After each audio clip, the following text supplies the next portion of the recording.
मित्रांनो, TLC में दम इस TLC में हम हे गाणं आपण सगळ्यांनी ऐकलेलंच आहे. या गाण्यामधून ज्यांची क्रिएटिव्हिटी आपल्या समोर आली ते जोडपं म्हणजे भारती आणि नितीन गोखले. तर पुढच्या प्रेझेंटेशनसाठी मी यांच्याच डायनॅमिक क्रेन्स पुणे या टीमला स्टेजवर आमंत्रित करतोय. Welcome team dynamic cranes. नमस्कार.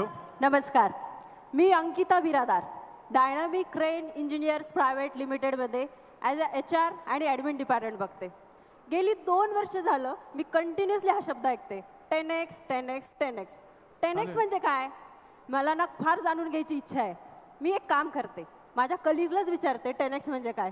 तुम्ही दोघं प्लीज मला सांगू शकाल 10x म्हणजे काय? अंकिता, 10x म्हणजे 10 पटीने ग्रो होणे. मग ते कुठल्याही याच्यामध्ये असू शकतं. टर्नओव्हर असू शकतो, एम्प्लॉई असू शकतात, क्लायंट असू शकतात. अच्छा, मग आपण यातलं काय घेतलं?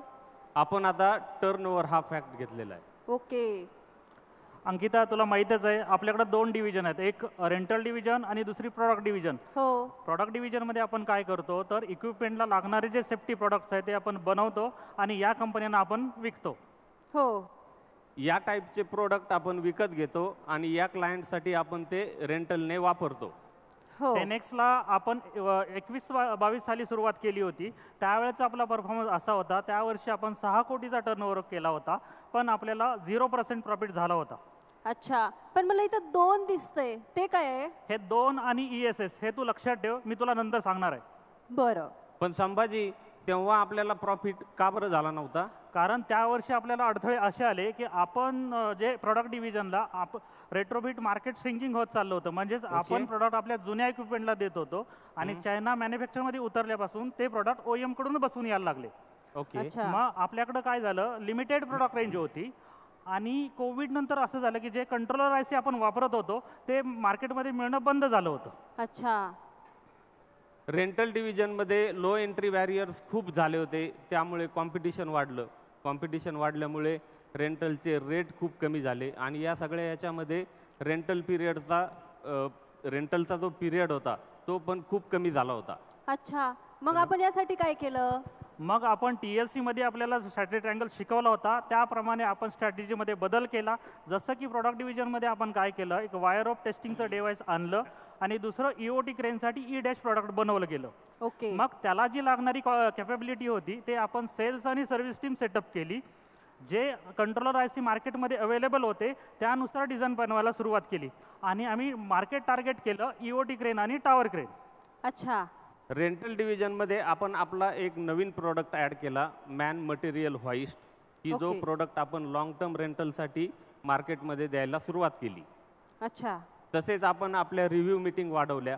रिव्ह्यू मीटिंगमध्ये आपण आठवड्याला मीटिंग घ्यायला लागलो आणि आठवड्याला व्हॉट वेंट रॉंग आणि व्हॉट वेंट राईटच्या नोंदी ठेवायला लागलो. त्यामुळे काय झालं, आपली ऑपरेशनल एफिशियन्सी वाढली, त्यामुळे कॉन्ट्रीब्युशन वाढलं आणि आपल्या काही ज्या जुन्या मशीन होत्या त्या आपण वेस्ट मॅनेजमेंटच्या याच्यामध्ये सोल्ड केल्या. अच्छा. त्यानंतर आपण आपल्या क्लायंट सिलेक्शनची जी प्रोसेस आहे त्याच्यामध्ये पण खूप बदल केला आणि ठराविक आणि सिलेक्टेड क्लायंटसोबतच बिझनेस करायला सुरुवात केली. हो. अरे हो, थांबा, माझा फोटो दिसतोय, मलाही काहीतरी बोलू द्यात. मॅडम, तुम्ही विचारलं होतं ना ते ESS. हो. ESS means equipment sales and services. अच्छा. आपल्याकडे टेक्निकल कॉम्पिटन्सी तर होतीच, मार्केटचं नॉलेजही होतं, त्यामुळे आपल्या JCB कंपनीची डीलरशिप मिळाली आणि आपण एक्झिस्टिंग टीम मेंबर JCB साठी रिपोजिशन केला, जसं की मी स्वतः. अरे हो की. आणि डेडिकेटेड सेल्स पर्सनही ॲड केला. हो. आणि आपण पहिल्याच वर्षी 50+ मशीन सेल केल्या. हो. आणि आपल्याला त्या वर्षीचा JCB कंपनीचा बेस्ट डीलरशिपचा अवॉर्डही मिळाला. हो, मस्त. मग हा सगळा स्ट्रॅटेजी बदल केल्यानंतर 22-23चा परफॉर्मन्स आपला असा होता, त्या वर्षी आपण जवळपास 12 कोटीचा टर्नओव्हर केला होता आणि त्यामध्ये आपल्याला 3% प्रॉफिट झालं होतं. अच्छा. आणि मॅडम, तुम्ही म्हटलं होतं ना ते 2 ते 4 कोटीपर्यंतचा आपला प्रवास ESSचा असा झाला. अच्छा. मग आपण 23-24 साठी ह्या ॲक्शन घेतल्या की आपण प्रॉडक्ट डिव्हिजनमध्ये स्वतःचाच अँटी कोलिजन डिव्हाइस प्रॉडक्ट मार्केटमध्ये आणला आपण वायर ऑफ टेस्टिंगच्या सर्व्हिसेसवर फोकस द्यायला सुरुवात केली. पण त्याला जी लागणारी कॉम्पिटन्सी होती ती आपले सर इटलीला जाऊन त्यांनी ते एक्झामिनेशन देऊन लेवल 2चं सर्टिफिकेशन मिळवलं. त्याच्याच जोरावर आपल्याला कतारसारख्या देशात ऑइल अँड गॅस फील्डमध्ये एक जॉब मिळाला. आपण तो सक्सेसफुली एक्झिक्यूट केला. अरे वा, हे तर छानच. रेंटल डिव्हिजनमध्ये आपल्या काही ज्या जुन्या मशीन्स होत्या त्या आपण सोल्ड केल्या आणि त्याऐवजी त्याच्यामध्ये नवीन मशीन ॲड केल्या. दुसरं महत्त्वाचं म्हणजे आपण आपले काही जे क्लायंट होते त्यांच्यासोबतच बिझनेस सस्टेन केला. ओके. तसेच ESS मध्ये आपण 2 सेल्स आणि सर्व्हिस मेंबर ॲड केले. त्यांना ट्रेनिंगसाठी जयपूरला पाठवलं. त्याचाच फायदा आपल्याला असा झाला की आतापर्यंत आपण 120+ मशीन सेल करू शकलोय. अरे हो, मला आठवतंय ना, आपण 100 मशीनचं सेलिब्रेशन ऑफिसमध्ये केलं होतं. बरोबर बरोबर. मग या सगळ्या ॲक्शन घेतल्यानंतर या वर्षीचा आपला परफॉर्मन्स असा असणार आहे. या वर्षी आपण जवळपास 16.5 कोटीचा टर्नओव्हर करणार आहोत. त्यामध्ये 6% प्रॉफिट मिळवणार आहोत. अरे नक्कीच. वा. मग आपण नेक्स्ट इयरसाठी अजूनही काही स्टेप्स घेतल्या. जसं प्रॉडक्ट डिव्हिजनमध्ये आपण काय करतो, आपले सगळे प्रॉडक्ट आता स्मार्ट बनवतात. म्हणजे IoT, internet of the things, त्यासाठी आपण एक OEM ॲड करतोय आणि याच टीमबरोबर आपल्याला 10x करायचे आहे म्हणून यांना ट्रेनिंग देऊन सशक्त करणार आहोत. आत्तापर्यंत आपण डिजिटल मीडियाचा वापर करत होतो, त्याच्यावर आणखीन भर देऊन आपण आपले प्रोडक्ट पोस्ट करणार आहेत. त्याचीच झलक आता तुम्हाला मी दाखवतोय. पिछले वीडियो में हमने dynamic cranes engineers private limited ने मैन्युफैक्चर किए हुए एंटी कोलिजन डिवाइस के बारे में जाना. इस वीडियो में हम इसी डिवाइस के एक ऐसे फीचर के बारे में. अरे हो, म्हणून आपल्याला एवढे लाईक्स आणि कमेंट्स येत आहेत. तर बरोबर बरोबर. त्यानंतर आपण आपल्या फ्लीटमध्ये एक डेरी क्रेन ॲड केलं की ज्याचा उपयोग आपण टॉवर क्रेन डिसमेंटलिंगसाठी करतो. त्यानंतर आपण एक नवीन कन्सेप्ट चालू केलेला आहे, जिशू होजेन. जिशू होजेन म्हणजे काय? हा एक जापनीज कन्सेप्ट आहे. म्हणजेच ॲटोनॉमस मेंटेनन्स, म्हणजेच आपलंच मशीन साईटवरती खराब झाल्यानंतर ऑपरेटर रिपेअर करतील. त्यामुळे आपला मेंटेनन्स टीमचा त्रास कमी होईल आणि आपला जो ब्रेकडाऊन टाईम आहे तो खूप कमी होईल. ओके. त्यानंतर आपण ट्रेनिंगवरती सुद्धा खूप भर दिलेला आहे. पर पर्सन 100 तास ते 125 तास पर इयर ट्रेनिंगचं शेड्यूल आपण केलेलं आहे. हो. तसंच सिमिलरली ESS मध्ये आपण गुजरात आणि गोवामध्ये सेल्स टीम स्ट्रॉंग करतोय आणि ज्या मशीन आउट ऑफ वॉरंटी आहेत त्यांच्या स्पेअर पार्टचा आणि AMCचा बिझनेस जनरेट करतोय. आणि आपण ESS, EPS आणि ERS या तिन्ही डिव्हिजन एकमेकांना मदत करतोय.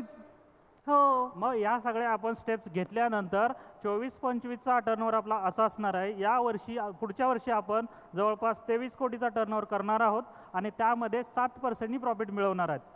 म्हणजेच गेल्या वर्षीपेक्षा आपण 40% ग्रोथ करतोय. अरे पण तरी 10x कुठं होतोय? हो ना. तर बघितलं तर आतापर्यंत आपण 22-23 आणि 23-24 मध्ये कन्सिस्टंट 40% ग्रोथ करतोय.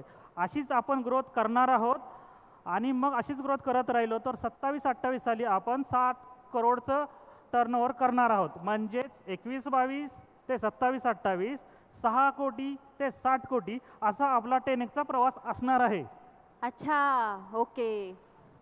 इन शॉर्ट म्हणजेच मी सांगते, टर्नओव्हर आपला 10x नी, प्रॉफिट 9x नी, मॅन पॉवर 3x नी, प्रोडक्ट 3x नी ग्रोथ करणार आहे. बरोबर ना? बरोबर बरोबर. पण हे खरंच पॉसिबल आहे का? हो नक्कीच आहे. कारण TLC मध्ये जे आपण 6 लेवर शिकवले गेले होते ते हे त्यानुसार जे आपण आपले ऍक्टिव्हिटी केल्या होत्या त्याची मी तुला आता एक झलक दाखवतो. हमारी एक है, कंधे से कंधा मिलाती है. आसान काम हो या मुश्किल, क्वालिटी ही देती है. टीम हमारी एक है, कंधे से कंधा मिलाती है. आसान काम हो या मुश्किल, क्वालिटी ही देती है. जोश है, ताकत भी है, नए तंत्र से जुड़े सभी. हर मुश्किल को पार करने हम सब है तैयार अभी. We are Team Dynamic, Team Dynamic. We are Team Dynamic, Team Dynamic. We are Team Dynamic. आता तुला आला कॉन्फिडन्स की आपण 10x करणार हो आहोत. नक्कीच. आणि हो, तुला एक माहिती आहे का, आजकाल एक खूप फेमस डायलॉग आहे, मोदी है तो मुमकिन है. बरोबर. तसंच सेम कंडिशन इथे पण TLC है तो मुमकिन है.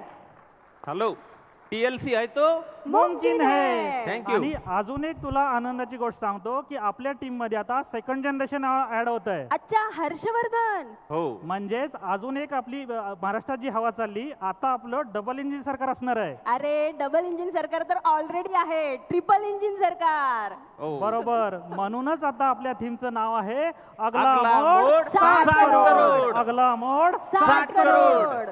थँक्यू. थँक्यू.